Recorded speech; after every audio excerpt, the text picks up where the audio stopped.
Fundamentally, don't ask me about Tesla. I just look at the chart.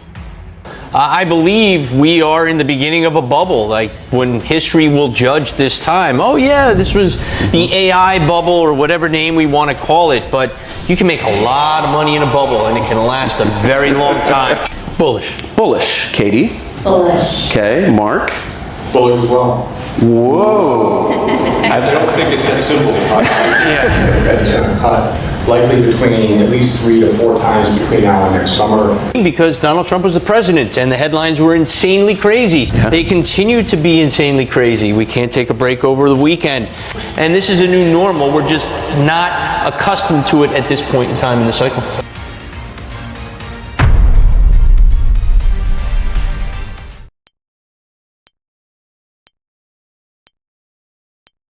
Good evening everyone and welcome to Century Financial.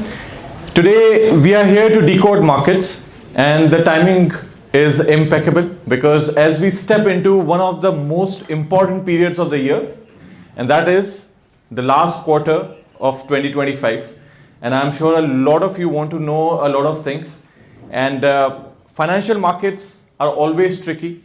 Everybody's always on the edge, and I think this time there are a lot of events which are happening parallelly. We are talking about geopolitics, we are talking about central bank policies, we are talking about equities riding all-time high, trade tariffs, and of course we can never forget Donald Trump and the random statements that comes on the weekends. So I'm sure a lot of you are already scared of keeping your trades open. And we definitely, of course, there is a meaning to a lot of things, and there are a lot of things which are going to happen in the remaining 3 months, and that is why we have some really wonderful people, the industrial veterans here, and they are going to talk about what we are looking forward in this quarter, the opportunities, the views, and it's my honor to introduce each one of them. I'm talking about some of the best Wall Street's technical analysts here. So this is your opportunity to ask questions what you have in your mind, and I would never let them go this easy. There are 4 cameras right here, so no pressure, of course. And to introduce all of them, so first we are joined by Mr. Jay Woods, and he's a chief market strategist for Freedom Capital Market, a seasoned strategist, 25 plus years experience on the NYSE floor, and former DMM and floor governor, now advising globally. He brings perspective from real-time trading, market structure, order flow, and institutional possession. Then, followed by, we have Ms. Katie Stockton, founder of Fairlead Strategies and ETF manager and veteran technical analyst. Her strength lies in rule-based systems, disciplined execution, and bridging institutional and individual investor mindsets.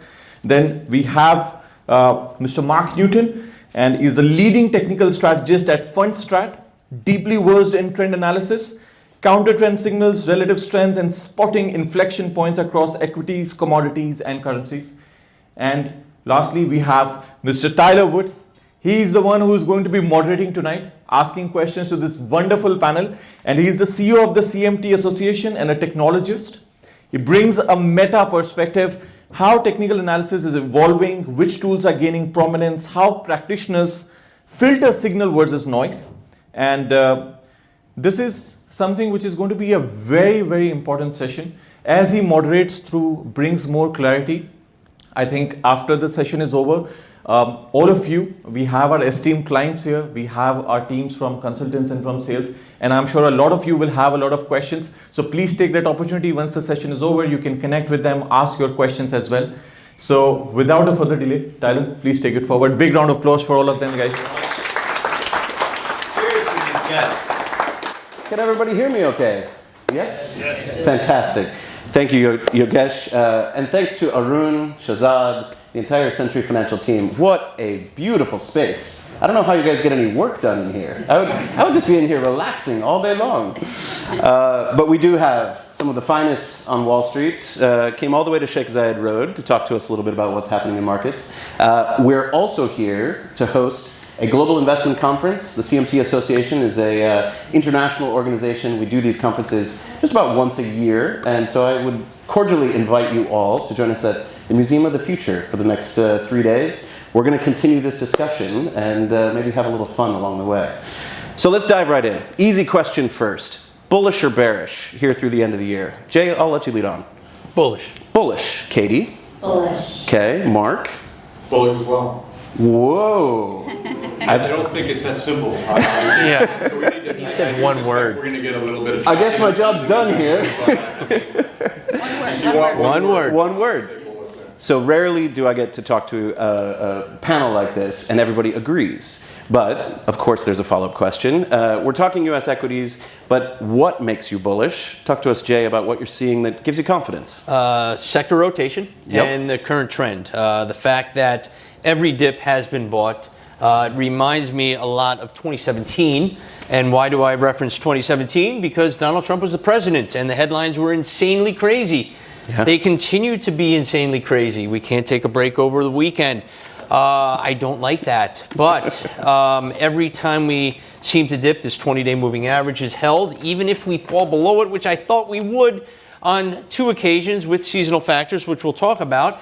The dip gets bought and it's a different sector kind of picking up the lead. And the sector leadership that I see now going down the home stretch in that fourth quarter, technology, communications, and discretionary, that's the leadership I like to see in a secular bull market. Yeah. So to me, I'm very optimistic. And then to add to that, financials also look strong to me as well. Backing up. How about for you, Katie? Well, for me, it's more momentum. The indicators point higher, and it goes right now across time frames. So daily charts, weekly charts, monthly charts. They all have the support of the rising moving averages. They have the support of our trusty MACD indicator that we know and love so well. And on top of that, we do also have new all-time highs. And I always say there's nothing bearish about new all-time highs, as much as we might be skeptical of why they're being logged. We do have new all-time highs, and what that means is the charts don't have any more resistance or potential areas of selling pressure that had been previously registered. So that to us, feels like a path of least resistance, then higher. And we also have positive technical catalysts in the form of breakouts above previous resistance areas on the charts. And that goes not just for the major indices in the US, but really globally, and also for the mega caps, which are really key to that sector leadership. And the mega caps have proven to just continue to exhibit relative performance. They continue to maintain that positive momentum. We have seen a little bit of a, dispersion this year amongst them, and yet they still come back and exhibit leadership. Absolutely. Higher highs, higher lows, and momentum. That's pretty bullish. How about for you, Mark? Thanks, Tyler, and thank you once again to Century Financial. I have a couple different reasons I think are important. One has to do with just the degree to which technology has roared back to lead markets yet again. I think it's extraordinarily impressive, the fact that tech is 30% of the market. There has been some breadth divergence. Many of the sectors have not participated as well as tech, but the fact that tech continues to exhibit just stellar leadership, I think, is one important reason. To Katie's point, there are a couple indices that are on the verge of breaking back out to new all-time highs when you look at the equal-weighted S&P. So not just technology, but all of the different sectors combining to make an equal-weighted. It's sitting right near all-time highs. The Dow Jones, of course, is also right near that level. Arguably, both of those did technically make new all-time highs, but both of those should fuel the market higher, I believe, in Q4. And finally, the level of sentiment just hasn't gotten as optimistic as I would want to see to think that we're going to have a sustained market top and or bear market. I think people are still skittish. They're on the sidelines. They continue to be worried about anything with regards to tariffs or inflation or government shutdown. And we can see that in the data, both from an institutional level and also a retail. And I think when you have sentiment that remains offsides, is trying to play catch up, those three things combine to really make a pretty strong market over the next quarter, in my view. Absolutely. We do have some charts. Why don't we pull up the S&P 500? Let's start on that monthly time frame that Katie was talking about. Super long-term view, and we've just got a couple of simple moving averages and an RSI on this chart. Couldn't be cleaner, but I think that's what we were all taught in the CMT program. Start simple and then get more complex. So this is the weekly. Let's change it to a monthly view. Let's give ourselves There we go. Whoa. That's a long horizon. Nothing scary about how parabolic that is? Do we have it on a log chart? You started to mention some sectors, right? Things that have transitioned from leadership. Obviously, everybody has been paying attention to Mag 7. This rotation, Jay, where do you see the greatest opportunity for catch-up within the S&P 500, other sectors that are maybe trying to keep pace with the technology? To me, it's consumer discretionary. When you talk sectors, you have to know what's leading it. If we're going to talk energy, you better know what Chevron and ExxonMobil are doing. That's 40% of the ETF. To me, when I look discretionary, Tesla just broke out on a run to all-time highs. Fundamentally, don't ask me about Tesla. I just look at the chart. I don't want to hear about the sales of Tesla cars and the pay package of Elon Musk. The chart is telling me we're going to make a run to all-time highs, and then we can back in some fundamentals to justify the move if you'd like. Amazon is the one that's been frustrating me the most. That is the second, that's actually the biggest segment of the XLY. I believe Amazon, like Google, similar chart patterns, similar trajectory, that this dip should be bought. I personally did buy a little bit more on this dip.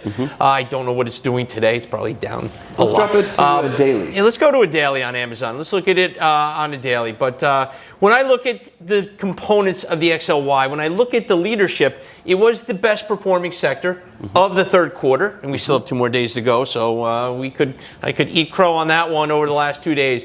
But the setup there is looking phenomenal for me. And when we talk rotation, we're not seeing rotation just sector to sector. We're seeing it within the Magnificent Seven themselves. And Apple and Tesla were the 2 laggards. They're both up on the year. Guess what is the laggard now? Amazon. I believe we're going to see another test of those highs. That little saucer bottom, to me, is something I like to anticipate. Now, if I'm wrong, it breaks the 200-day moving average, then I'll get out of the trade. But a risk-reward setup is there, and I think when you put the fundamentals behind it, Amazon is going to lead. It's going to lead the discretionary sector, and then Home Depot. That's the 3rd biggest in the stock ETF. To me, the story is there. This chart setup is there. It's made a tremendous run. It's pulling back. This gives an opportunity to buy where a risk-reward setup is favorable. So from a trading point of view, I like Home Depot. Has it shown us? No, it hasn't. But I like the pattern we're seeing. We've seen patterns develop like this in technology, and now discretionary is following suit. So to me, that's the best opportunity and the sector that will take us higher. The sector that continues to make higher highs, that isn't one of the top performers, but performs steadily, is financials. And when I look at the leadership there, the Goldmans, the Morgans, they look phenomenal. The banks, Citigroup, look at this, back that one out. Oh my God, yes, I know it had a 10-for-1 reverse stock split, and it's a mess when you go back to the financial crisis. But when Citi Wells and Bank America are breaking out to new highs, and the regionals have yet to take flight, I think the setup is there for it to continue to go. And then the fundamental story, because I like to put a little fundamental story as to why the charts are making the moves they are. The regional banks, we have not seen mergers and acquisitions of a healthy nature in the regional banking sector in years. We had one, 2019, SunTrust and BB&T formed Truist. Every other merger was done either on a very small size, under $5 billion, out of necessity. Signature Bank, failures. And then you have to go back to the big regional, the big banks. Look at the last big merger we've had in the banking sector. It was 2005, Bank of New York and Mellon. That was it. Everything else was done out of necessity. So I think we're going to see some pickup and some chatter, and I would watch a bank like SoFi, $35 billion market cap, great chart, already made a major move. But as these older banks get older, they need to get younger. And Robinhoods and SoFis are where the action is. And it wouldn't shock me to see somebody try to kick the tires on 2 of those names.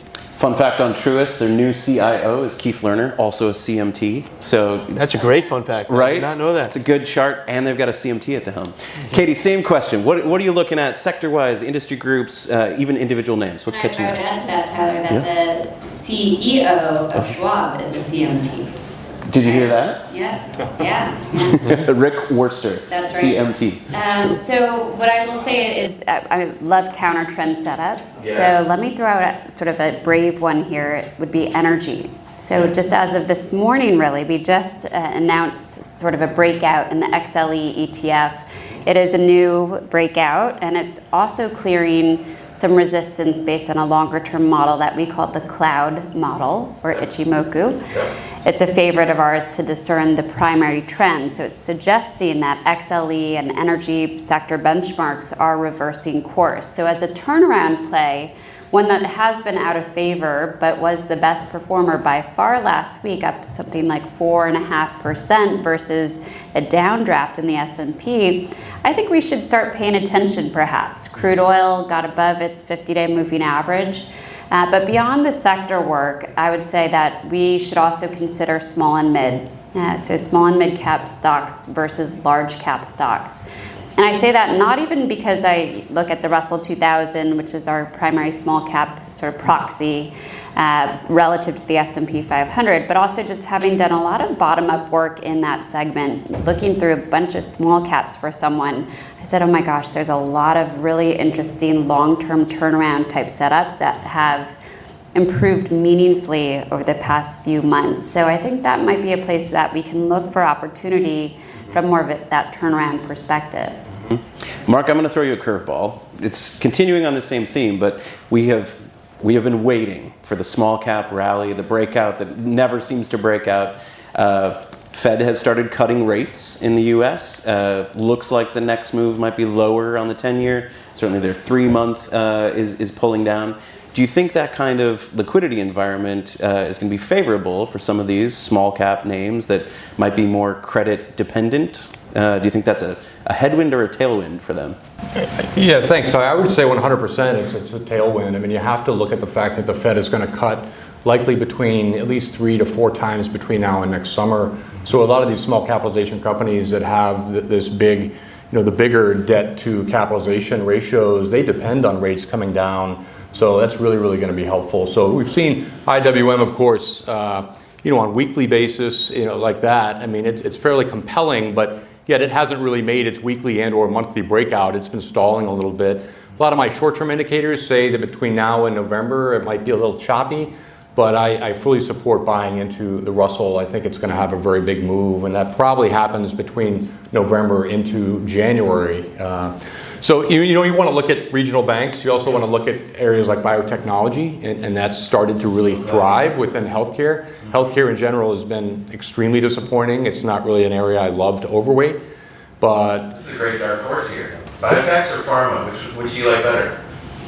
Well, I don't necessarily like pharma, but I would say biotech right now for me makes a lot more sense. We haven't really seen the kind of market volatility that really warrants getting too long the defensives. That's actually, when you talk about sectors, you don't always want to talk about ones that are doing well. You want to look at the ones that actually are out of favor and have started to plummet to new lows as a way of deciphering the market. Because when you see consumer staples on a relative basis moving to 2-decade lows versus the S&P, and I look at eco-weighted, so I always want to throw out like the XLPs of the world, or even with technology, XLK, XLY for discretionary.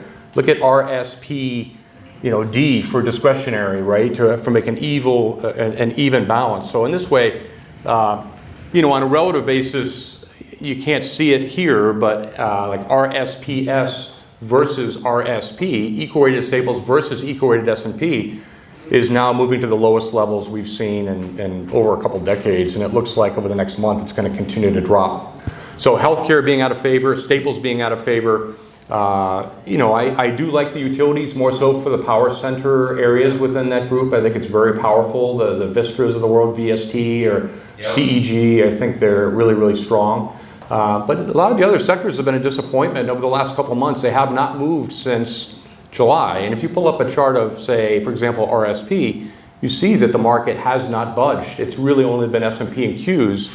But so to that point, I'm waiting for the time when the financials and the industrials are going to sort of reassert themselves. For now, it's been technology, but not software, surprisingly. So software has fallen very much out of favor, and it's really been data storage. You look at the WDCs of the world, the Seagate Technologies, the ones that are just screaming. Many people say, well, they're overbought, and they're right. But if you look at 20-year charts of things like the data storage group, you're literally just exceeding prior highs going back over 20 years. So these companies and stocks have a lot of interest to me.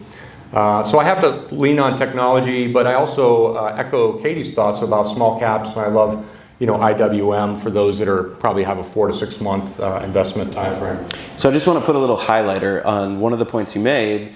As technicians, we look at defensive sectors, so consumer staples. It's buying toilet paper and tissues and the things that you need in your household. And if that is rallying and things like consumer discretionary are tanking, you've got a problem in the market. People are only buying the essentials. They're not out buying a new Tesla. They're just making sure their kids can eat.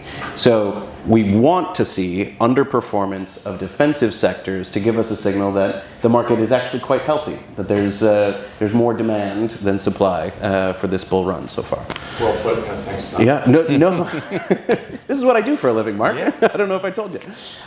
So let's keep going on this theme of some of the intermarket forces. And we could talk equities all day long, but we're seeing lumber 22% off of its highs from the summer. Does that scare you at all about home building? Do you see any headwinds to this bullish, very constructive market that we're seeing? Anything that would knock us off our pedestal? Well, I follow the 10-year. The 10-year has been the tell, and last September when we started cutting rates, we cut 100 basis points from September to December, and the 10-year didn't really follow through.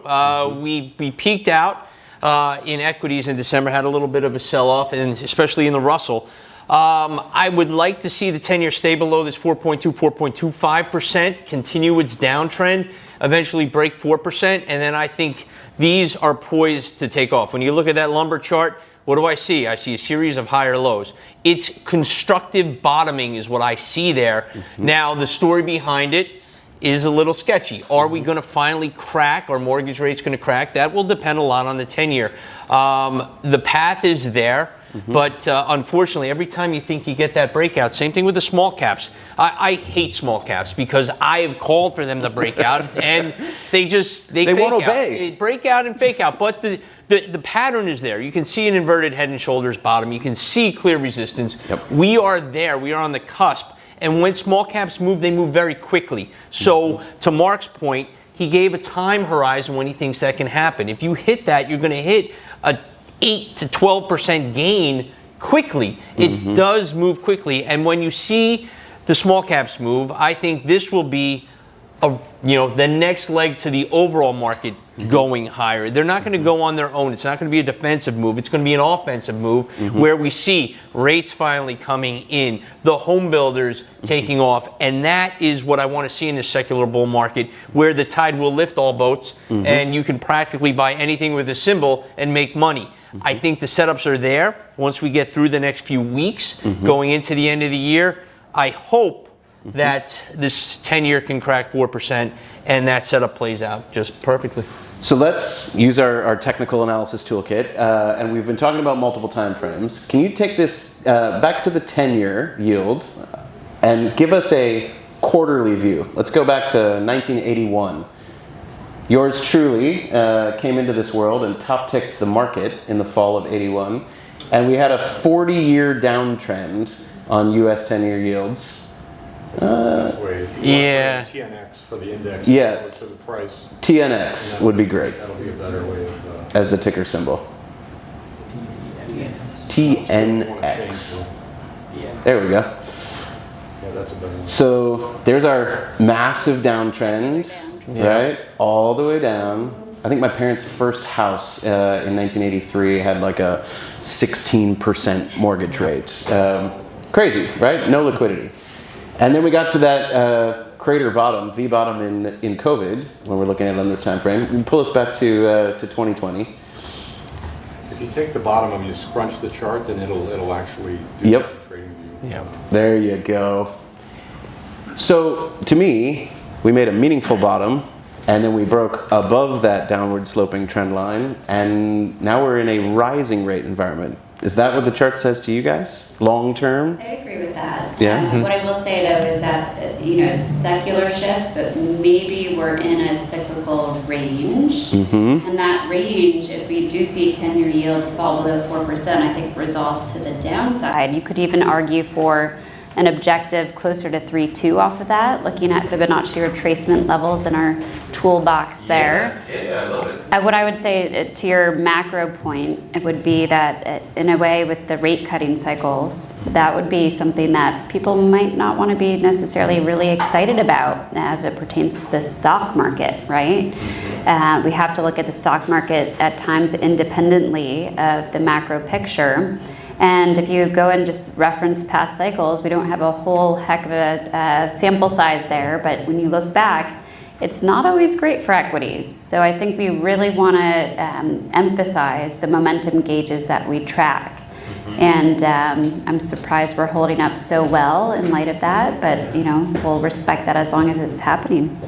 So next move's lower. How much lower do you think, Mark? I think the 10-year likely gets down to probably about 375 or so. I think we're going to have one more dip lower that likely happens in the next month and a half. Okay. And then honestly, I'm expecting a bounce in both the dollar and also in yields. I think the Fed, continues to be at this point a little more concentrated on growth, and we started to see yield curves really start to break out globally. And I think ours has steepened a bit. In general, we know that the cuts are built into the curve at this point. And so I do suspect that whether it be economic data getting weaker, I think the next short-term move is going to be to the downside in the yields and the dollar, but I think it'll prove short-lived, and then yields are going to start to turn higher. So you ask about the one risk, it is that treasury yields on the long end start to push back higher. And I think that, for me, I was a former homeowner. I sold my house last August. I tried to get ahead of the curve in the US and take a little money off the table after most of us made about 50% on our houses after COVID in about 5 years' time.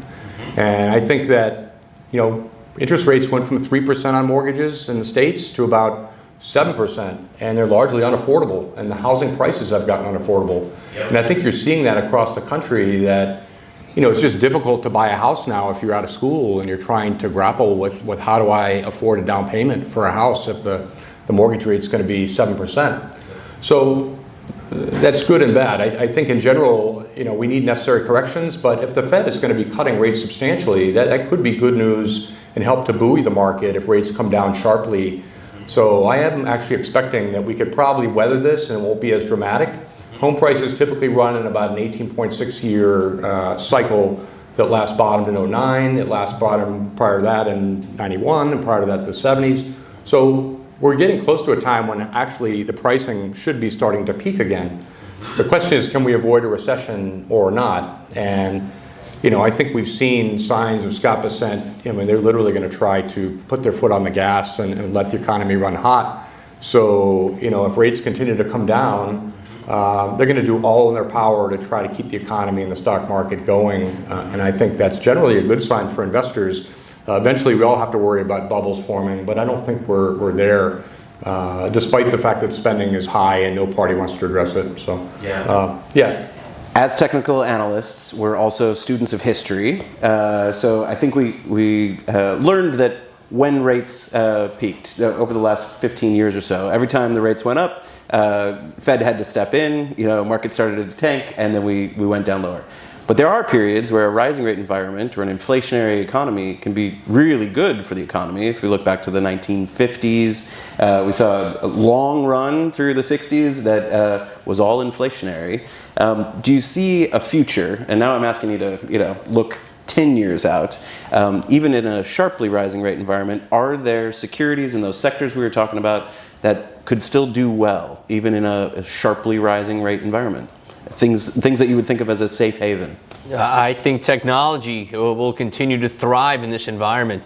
Mark used the word bubble. I believe we are in the beginning of a bubble, like when history will judge this time. Oh yeah, this was the AI bubble or whatever name we want to call it, but you can make a lot of money in a bubble and it can last a very long time.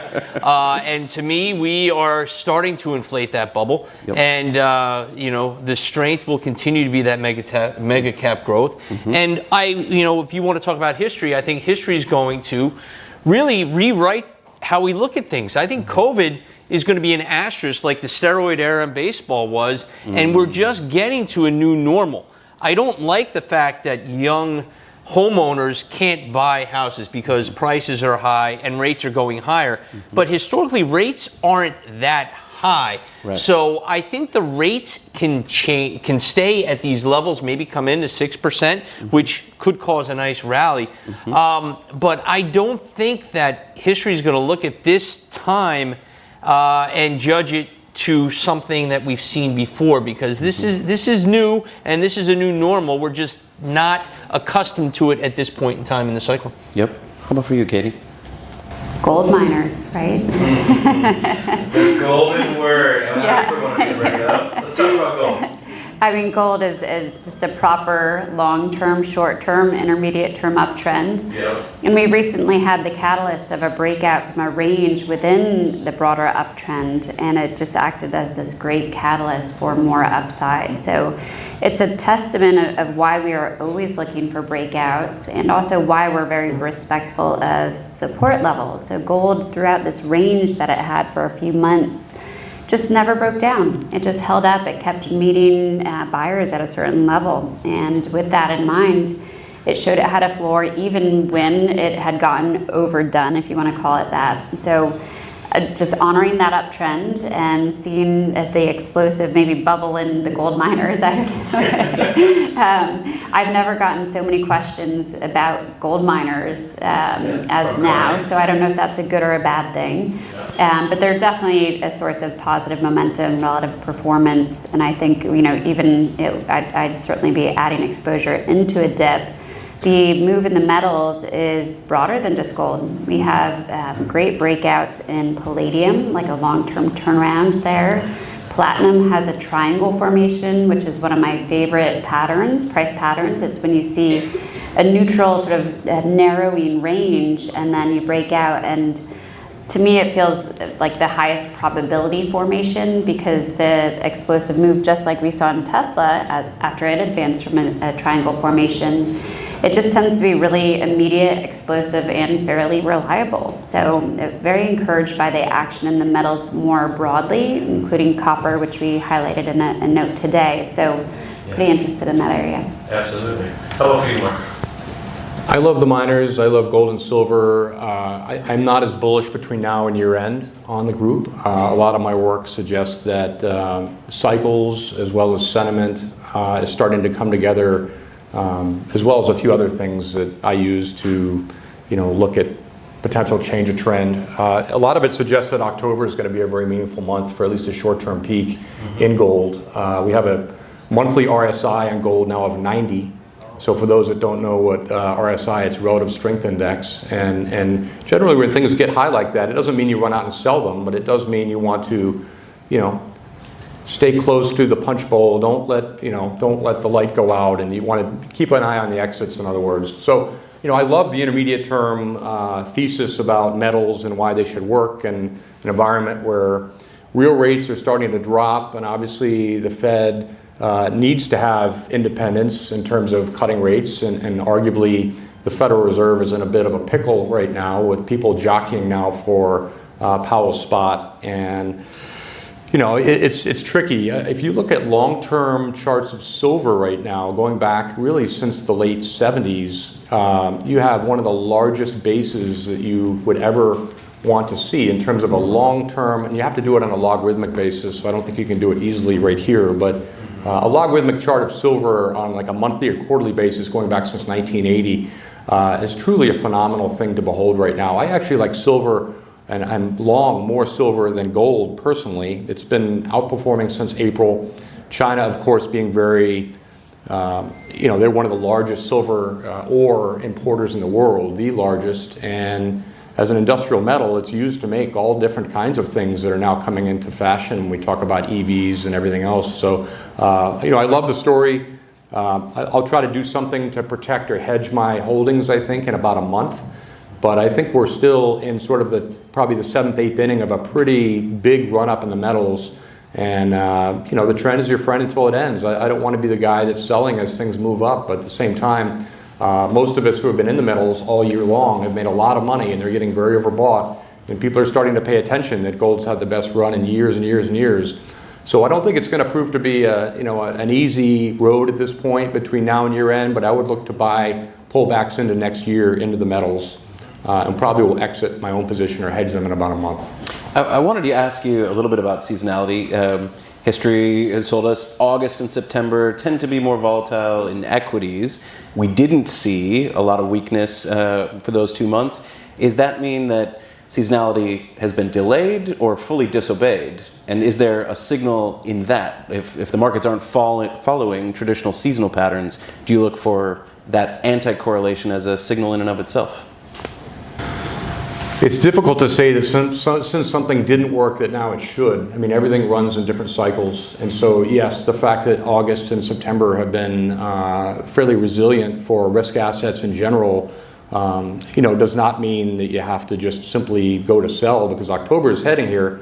But, my own cycles do show the potential for mid-October into mid-November to be a time of weakness. And not only for equities, but potentially for cryptocurrencies, and also for the metals. So it's not because it didn't happen and now it should, but it's more just, keep a close eye on things. We'll talk about this a little bit more tomorrow, but I look at seasonality and cycles a lot. And if you took like a certain amount of money and invested it only from, November into May, you would have done about 100 times better than if you took money and put it to work between the times of, traditionally to May, sell in May, go away. You say, oh, it's funny, it doesn't work. But in general, it does in the long run. And you don't do nearly as well. And if you use a MACD timing system on that, you can improve those results dramatically. So I do believe in seasonality and cycles. And I think, we're in a fairly robust, an amazing cycle right now. A lot of things are working at a time when nobody wants to believe they are, or has been begrudgingly long, but doesn't really truly believe. And it's still very early in the AI cycle itself. So to think that, things are overbought based on valuation is sort of silly when we're literally just in the process of, seeing AI getting kicked into gear. And you're hearing these companies talk in their earnings reports, and they're just, the demand is off the charts. It doesn't mean that we're at the high. I mean, in my view, I think that this is a multi-year secular boom in AI. But anyway. We got to get into it. Let's go into AI. In the phase, as Marianne Bartels explained to me, we start with the semiconductors, then we move into software, and then we're going to see it play out elsewhere. Where do you think we're at with this AI bubble? Is it like the RCA of the 20s? Do we have 10 more years for this bubble to keep going? Oh, if I knew that, I wouldn't be here right now. No, I still think there's a lot of juice to be squeezed out of this trade, but you're going to see a lot of speculation, quantum stocks, what the next nuclear stock is going to be. There are going to be some crazy names. What I haven't seen, though, is froth. The IPO market's still historically not really taking off. We are seeing some speculative names, the Circle, the CoreWeave, Astera Labs. Those IPOs have come out, they've done well. But we're not getting that boom that you tend to get at the end of cycles. There's not that euphoria just yet.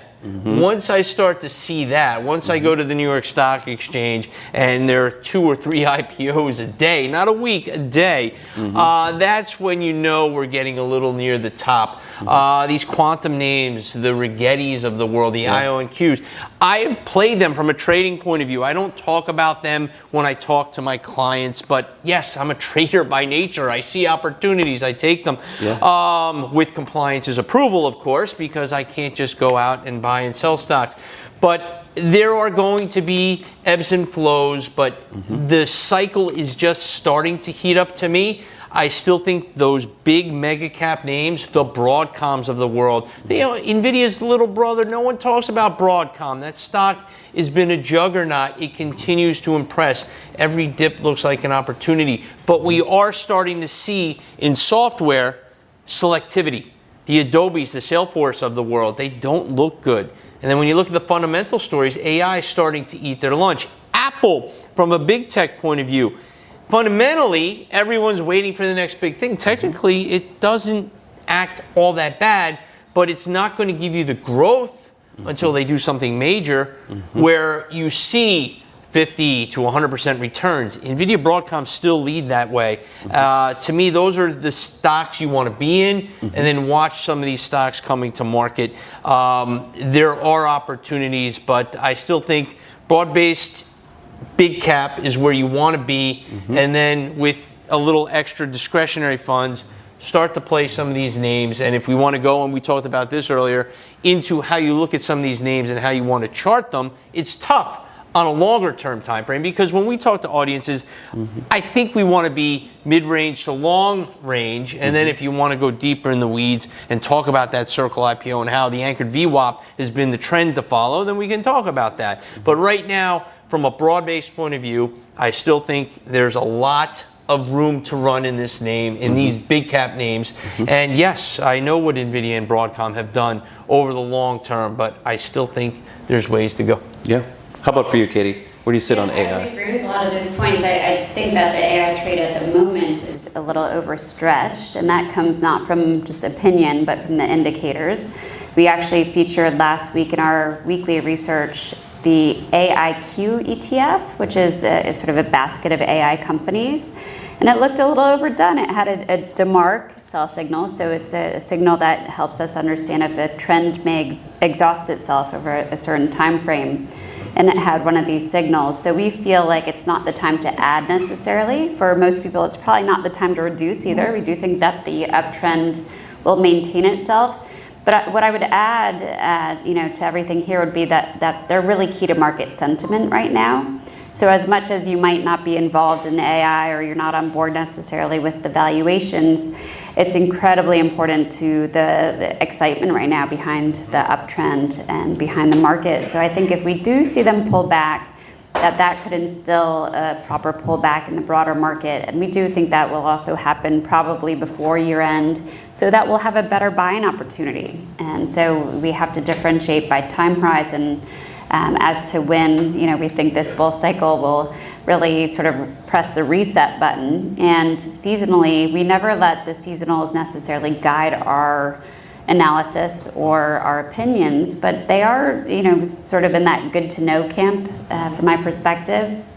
And we don't think we're totally out of the woods yet, because oftentimes the lows are captured in October. So seasonally not out of the woods. We did avoid a lot of that, and I think a lot of that's something we can attribute to the AI trade. One more point I'd make is regarding bubbles. It doesn't feel anything like a bubble to me. So that I just remember sitting and watching all these stocks, many of which are not here anymore, right? So this was that speculative .com boom. Anything you assign the .com to just ripped. And I mean, every day you'd go in another 3%, gaps all over the chart. So really a parabolic move in the way that even this AIQ does not reflect that. It was a lot of gaps on the charts and a lot of names that you could argue were really very poor quality because they didn't last very long. Yeah, for those of you that remember Siebel Systems or Exodus Communications, I mean, those stocks traded with maybe a couple hundred times PEs, right? So you're certainly not seeing that in this environment yet. I think both of you mentioned a couple things I wanted to sort of tie into my own thoughts, and one is that time frame is really important. When you say, do you want to own it or not, what is your own personal time frame? What is your own personal risk tolerance?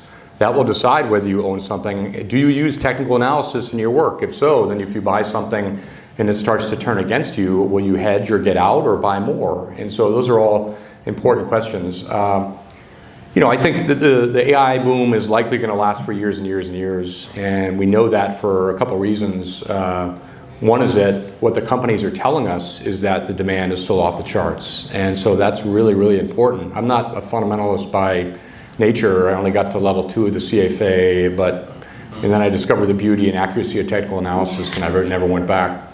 But I don't think the demand has waned, whatsoever. I think that's an important point.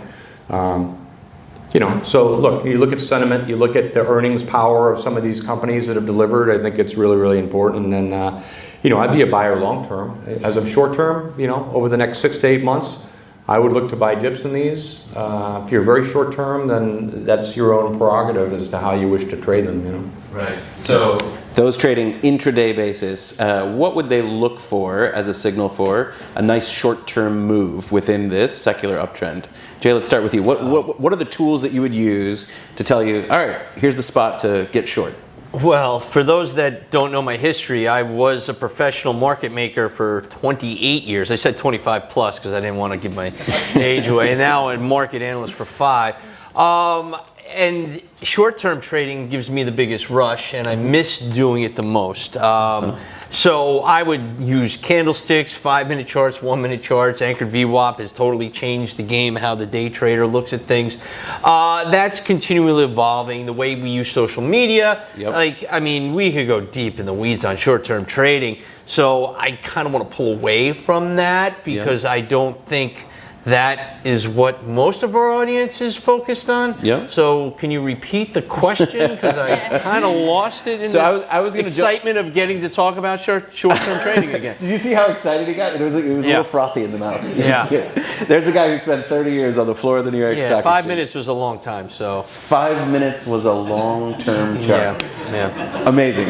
I was going to ask all three of you, what's a trade that you really like, and then what's an investment that you really like through the end of the year? So, Mark, let's start with you. You were talking about some spots where we might see weakness and then rally through the end of the year. Tell me a trade and an investment. I'd like Tesla as a long position between now and probably January.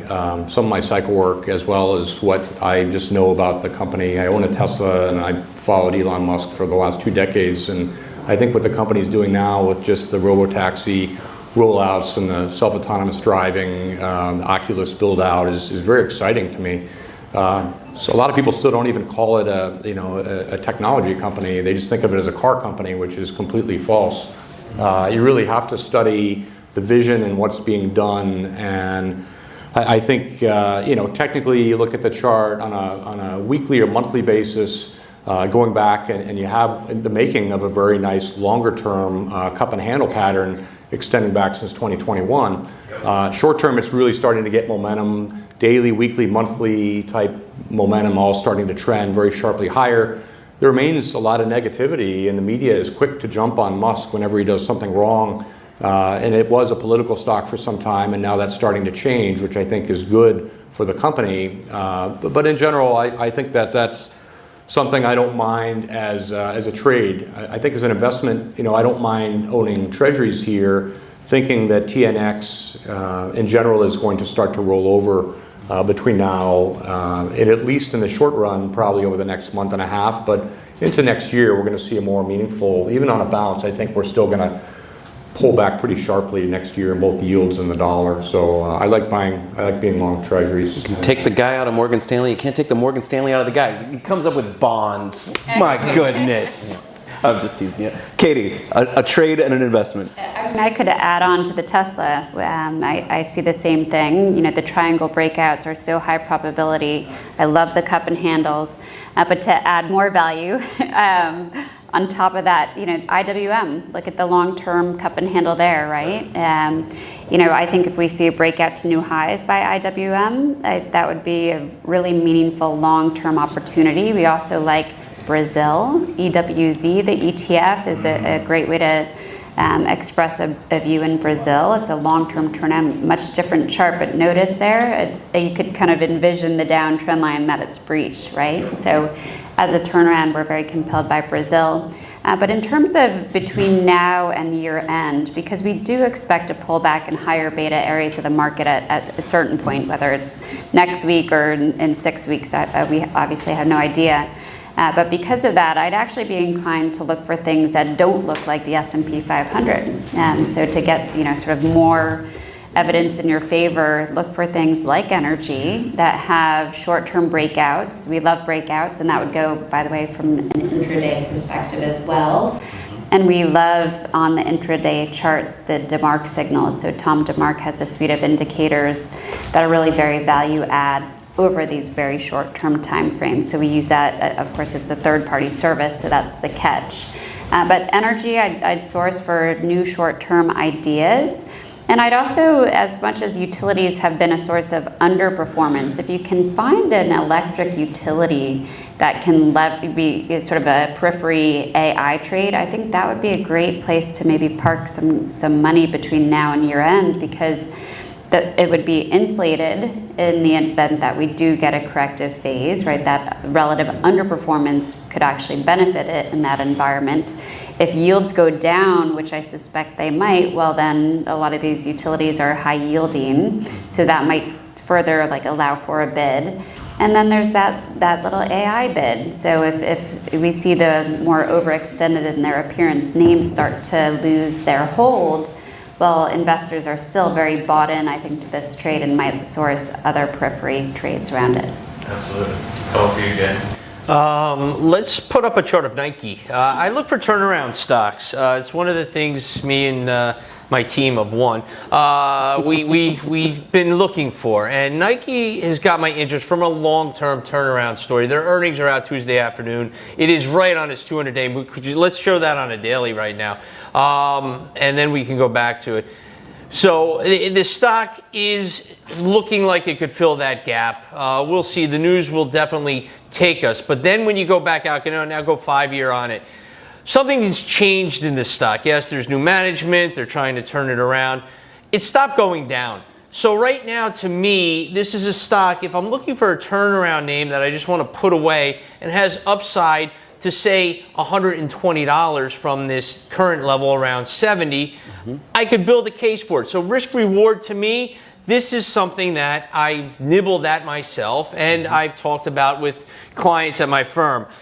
So 1, it stopped going down. 2, it's made higher lows. 3, it's gotten back to above key major averages. The moving average right there is the 50-week as we look at it there. It has something to reverse. And it's got new management. It's got a possible turnaround story. So the risk reward to me is something that I look at. Lamb Weston, which is a French fry maker. You all know it. You all eat McDonald's French fries. LW, the symbol there. Look at the chart. It's like looking at Nike all over again. But yeah, it's LW is the symbol there. Boring. These are boring names. I'll give you some stocks that I love long-term, put them away. But we're starting to hammer out a base risk-reward setups for a turnaround. Are there earnings out also after the bell? I believe Tuesday. It could be Tuesday morning. So we could wake up tomorrow and you could be like, who is that guy talking about LW? It looks horrible now. But these are what I look for when I start to see turnaround companies. You're not going to hear about them on TV unless you follow me on CNBC Pro. Then you may hear me talk about them this week. But long term, I like Google, and I call it Google. Change the stock symbol to ABC. It's available, by the way. And I'll call you Alphabet. But GOGGL, long term, we've had a major breakout, major run. I would look to buy this on any pullback. The fundamental story is there. Yes, there was some regulatory overhead, regulatory hurdles. Guess what? We cleared those. We broke out. Now, from a long-term basis, look at that rounded bottom, which we broke out. We came back. We tested the breakout. We held. It was a little skittish at times. But to me, the long-term story is there when you break it down from component to component. No one talks about Waymo. They don't have a magnanimous CEO like an Elon Musk that will make headlines. But they're eating the lunch of autonomous driving at Tesla. They're already in 8 cities, growing. The search is, Gemini, AI platform. It's there. If they break it up, thank you. Break it up, please. Remember AT&T? I remember they broke that thing up into little pieces. And if you own one share of AT&T, you got 11 different stocks and you were loving life. So to me, Google is the stock over the long term. I own it. I would buy more if it got to retrace to this 200 to 220 level. But over the long term, that is probably my favorite stock of the mega cap stocks that I would and have gotten investors into over the long term. You're not wearing a Nikes, by the way, Jay. Yeah. These, I don't know what these are. These I would join you on Google. I don't care for Nikes. No. It's nice to be able to show different time frames, right? Because some of us are more counter trend in our approaches. Other people like trend. Like I love buying Nvidia here. I love buying Ethereum, ETHA. But I personally wouldn't. I mean, I'll let you take the lead on that. Well, and as I stress, I do need. I've seen some people. Phil here Knight's twin with brother, some right here. Yeah. Yes. But no, it is highly risk reward. But right now, the setup, if you're looking for a turnaround, let's see how they do Tuesday afternoon. If it fails, it's got to dip the fill and it's going to retest those lows. And then maybe we take another shot at it. But yes, risk reward, it is not a pretty chart. And I wouldn't run out, buy Nike. I'd put some speculative money into the stock thinking, hey, maybe we've gotten the bottom. I still like to buy strength. And, you took some of my other stock ideas, so I had to come up. I gave you Lamb Weston. It's not fun to be last, is it? Well, it's all right. It's good, but Big market. yeah, big market, there are that's a true. lot. And then tactical ETFs are also the way to be. And I'd be remiss if I didn't, talk about my co-presenters here, who've gotten into the tactical ETF business. Katie has a tactical ETF, TAC, T-A-C-K. Can we put up a chart of that? Where, yeah, well, she did not pay me to do this, but hey, look at that little rounded bottom breakout too. Yeah, these are people that know the business, that have strategies, that look at opportunities. I'll let Katie talk about hers if she wants. And then Granny Shots, GRNY. Mark Newton and Tom Lee work together, and they've come up with this phenomenal, we're talking, go ahead, Mark. Tell us about Granny Shots. Tell us about TAC. Because these are ETFs. When people come to me, when they want to look at a basket of stocks, these are two of the ideas I give them every single time. Yep. Lead in. So it's the Fairlead Tactical Sector ETF. We launched it in 22. It's also boring, but there's good in boring. We see it as a great core long-term holding that is active, extremely dynamic, but with just monthly data guiding it. So it's going to reduce a lot of noise, and what it will do for a portfolio is get you the exposure that you're not getting from a passive ETF like SPY. It will give you bigger exposure to the sectors that have the best long-term momentum. And because it's an equal weight strategy, we're investing in the sector spider ETFs primarily, you are by default getting an underweight in tech, even when we have tech, which we do because it's got good momentum. So we see it as a great core when we feel that the vast majority of individual investors are underweight at everything but tech. So they need industrials, they need financials, they need consumer, and they can achieve that in a dynamic fashion through tech. That was great. I want to buy some TAC. Our company, Fundstrat, has developed an ETF called Granny, GRNY, which is managed by Tidal.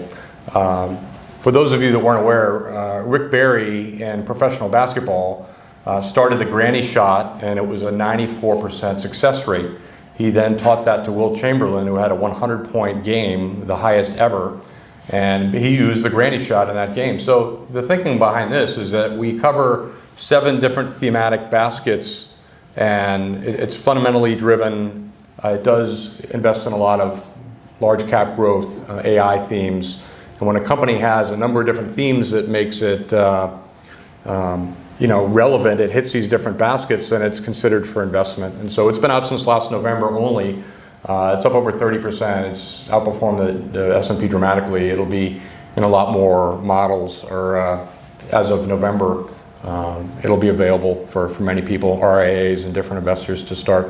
But yeah, take a look at that if you'd like, GRNY. Awesome.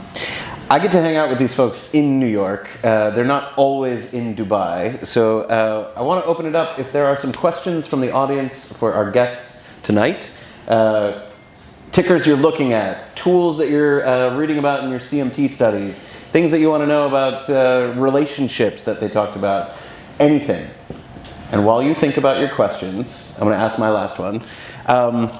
Jay, I think you were the last one of the 3 to get your CMT, but also you had a little leg up in the industry. I remember you got a couple of stocks for your birthday, 2 shares maybe as a 10-year-old? Yeah, I'd be remiss if we didn't talk about the CMT Association. I didn't get my CMT until 2017. I had been trading in the business. I worked for Goldman Sachs for 15 years. Why do I need this? I'm already at the best firm in the world. I'm trading successfully, but things had changed. The market continues to change, continues to evolve. And then there was some peer pressure, Tyler, and then sitting in the front row with us is one of the founders of the CMT organization, Ralph Akampora. Ralph also happens to be my uncle and got me 2 shares of stock when I was 8 years old under one condition, that I charted them on a weekly basis, paper and pen. Remember we used to do that? And I did, and I had no idea what I was doing. And I lived in the greatest city in the United States, Philadelphia, Pennsylvania. And Ralph lived in New York. I see the Eagles logo up here on your wall. That is phenomenal. Go Birds. But Ralph would come and visit from time to time, and he would want to see this chart. And hey, yeah, what am I doing with this thing? And he connected the higher lows. This was IBM at the time. And boom, he goes, what is that? Well, it's going up. That's an uptrend. So it was basic, it was simple, and at 8 years old I was charting stocks, but Ralph analyzed the market. I wanted to trade. And now I bring the trading and the analytics, and I try to bring them to an audience which has different time frames. So it's very difficult to judge the audience, because I know some people want to talk to me about anchored VWAP trading and minute by minute, and then others will talk about long-term investing.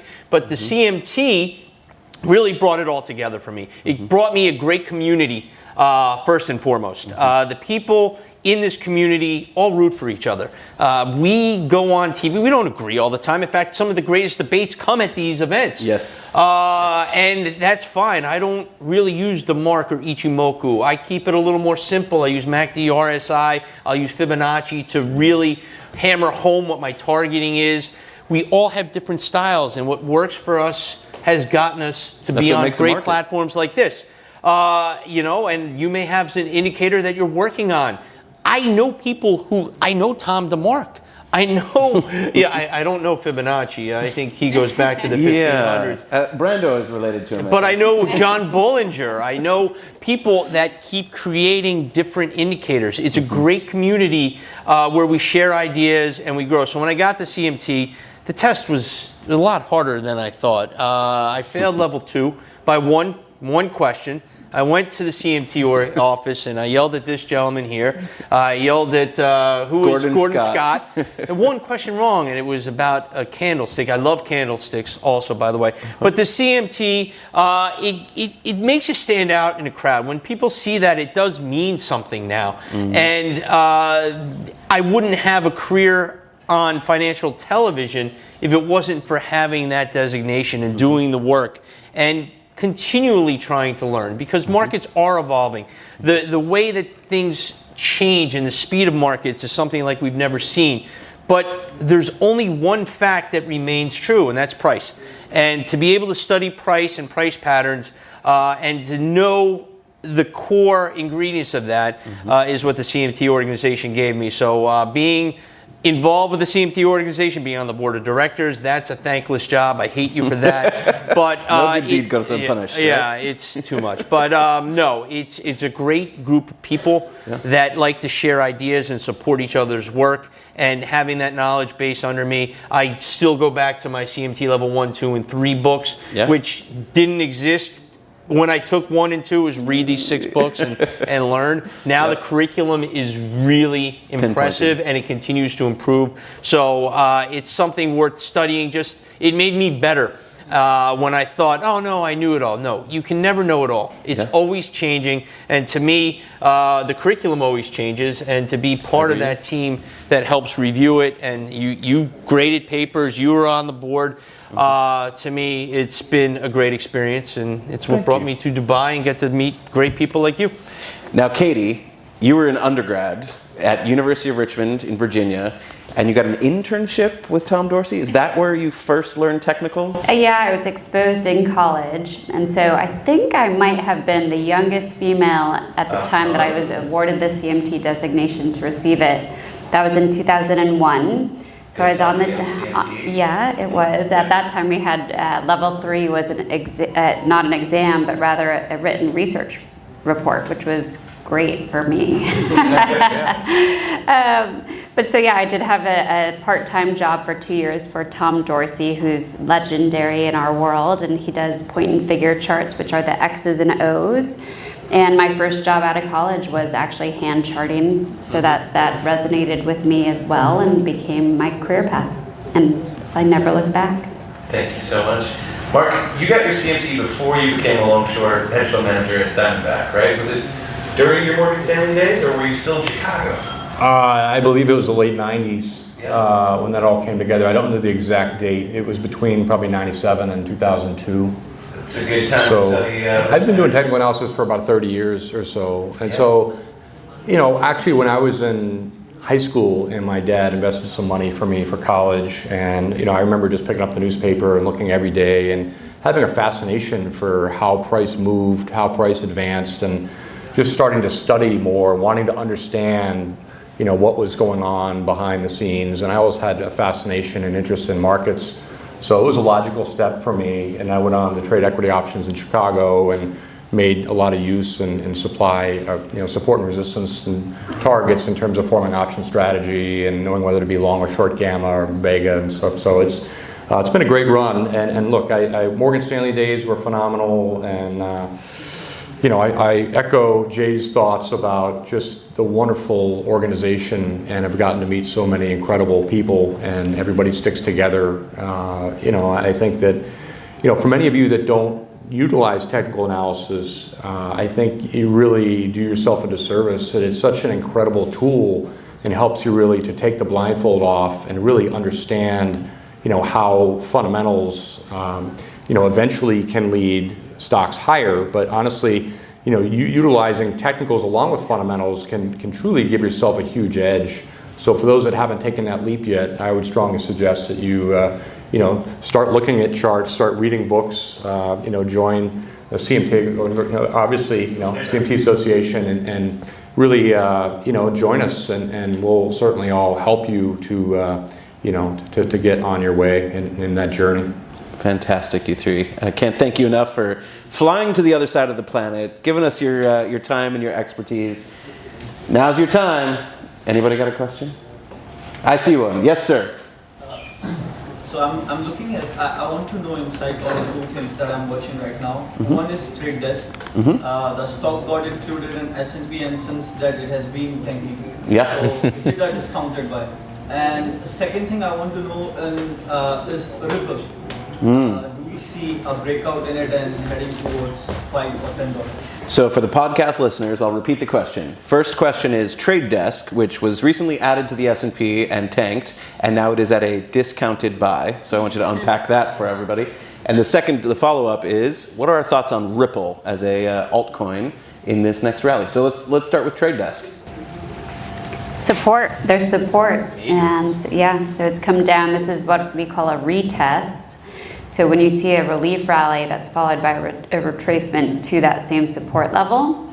And so right now, I would guess there probably is some kind of DeMark signal. I can't remember if the chart actually has it at the moment. But I think at least now you know what your risk is, right? Because you want to make sure to not own that stock if it takes out the support just shy of, it looks about 40. And so when you have that defined risk and it's tolerable, then if you believe in the fundamentals of the company, I think it could be a good time for a counter trend position. Always keeping in mind that counter trend positions are just higher risk by nature. And because of that, being very disciplined in having some kind of risk management in place, right? Whether it's an option strategy or a stop loss, that systematic approach, I think, to technical analysis and investing is key. I agree with Katie's thoughts with regards to risk reward being at major lows that it's hit going back over the last 3 years. But technically, I don't like buying stocks like this. I find them very challenging. I find that it's more of a 2 steps forward, 1 step back type progress to try to buy a stock at a 52-week low, particularly in volume, is very, very heavy. And we saw that throughout the early part of this year. It attempted to bounce, and what I would label, you know, a 3-wave type bounce, and now it's turned back down again on very heavy volume. And yes, there are some fundamental reasons for that, but I think you have to watch this very carefully. This would not be my bread and butter and how I personally use technicals, but I can see, obviously, you know, anytime you see a stock hitting a level that's hit 1, 2, 3, 4 times, it sets up for a great risk-reward type profile to at least consider putting a little bit of money to work. But you know, if it starts to break down under that level, then you have the opposite situation, and it could actually be a short, and the stock might trend down very sharply. So it's It's interesting from a few different levels for me. Yeah, to me, this would be a trade and fade. And I'll talk about the S&P inclusion in a second. But yes, short-term risk reward looks good, but as this thing rallies, I would take profits until proven otherwise. There are 2 bad candles there. Don't know what the news is, but I would look into it. And I would love to see the volume. I'm sure you're going to see a volume surge on both those down candles and on the inclusion into the S&P 500. Now, as someone that's worked on the floor as long as I have, people anticipate any stock, Robinhood for a long time, Palantir for a while, it's going to get included. Uber was, is it finally going to get included? And when it does, you get a rally because every fund manager has to own the stock. It has to go into all these new ETFs. So you're going to see a rally. But the stock itself, it may not be in the S&P 500 very long if it cracks this major support level. So to me, to answer your first part of the question, yes, it rallied into the S&P 500. Most stocks do, as index managers have to add it to their portfolio. But fundamentally and technically, it did not follow through. And I would buy this and I would fade it on a rally. I have one final point on this. I think it's really, really important to differentiate between investing to human nature. We all are taught that it's good to buy low, sell high.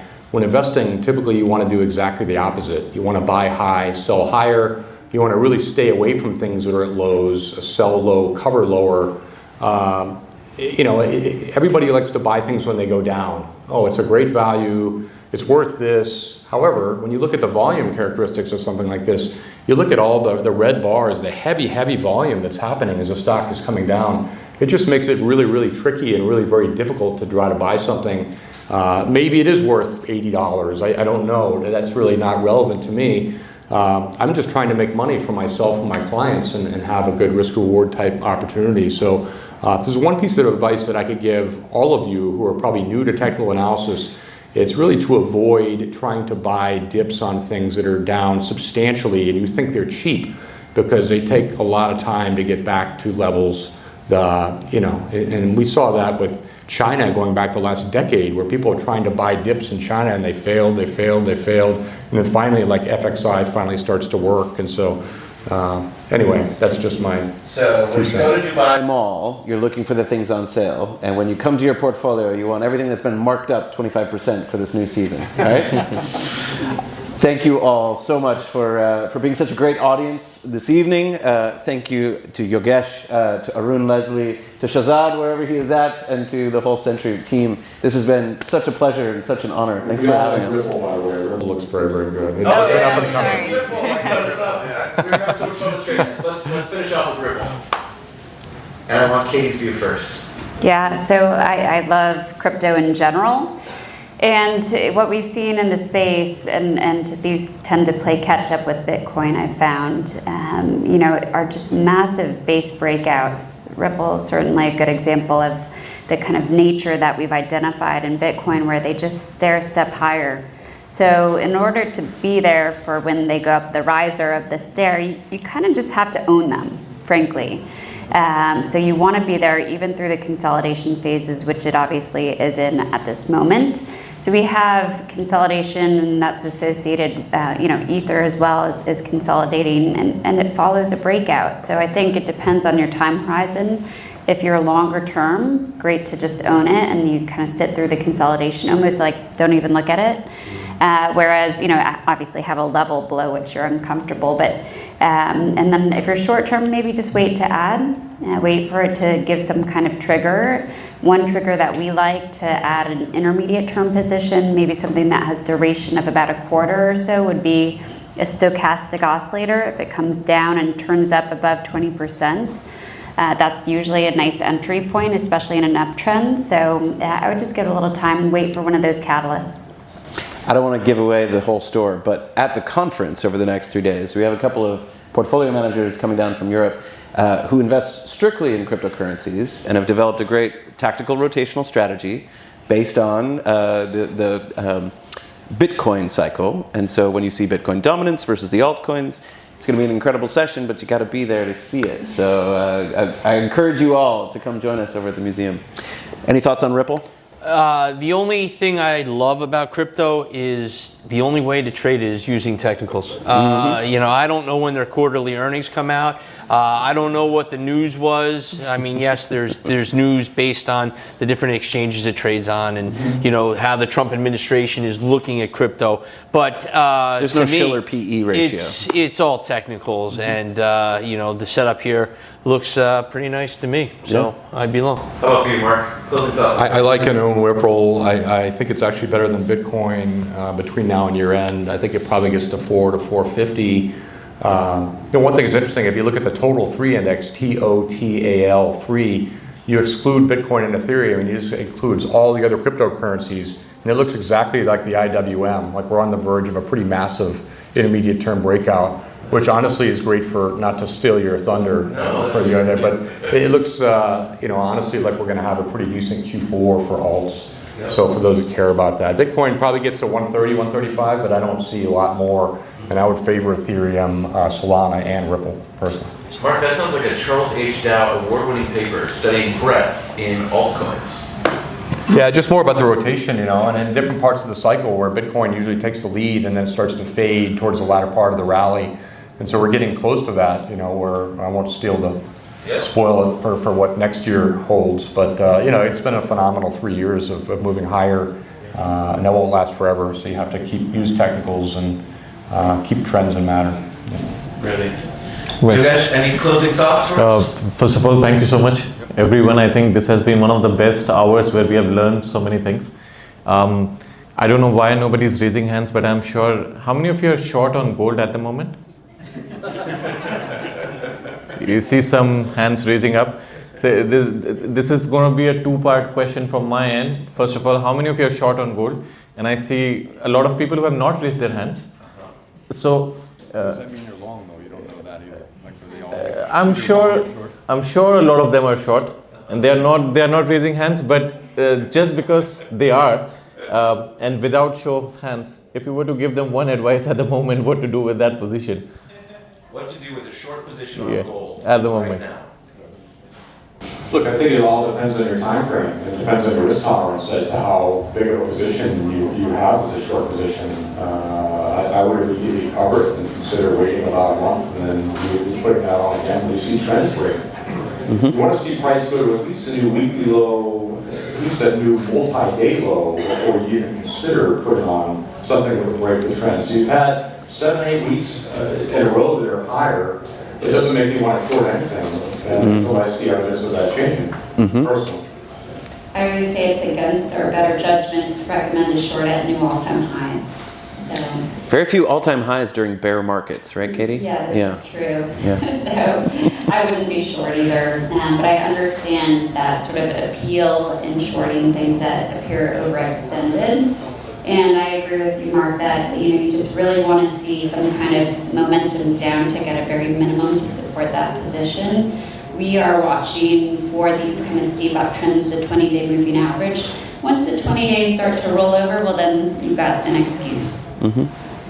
We've got a dear friend named Dave Keller who loves hiking and lives in a place called Seattle where it is often raining. So if he was talking to us about this chart of gold, he would say, all right, you see this massive parabolic rally, it might rain this afternoon. So right now you're packing the car and you're bringing the kids' umbrellas and your rain slicker and you have the gear ready for when that storm might hit.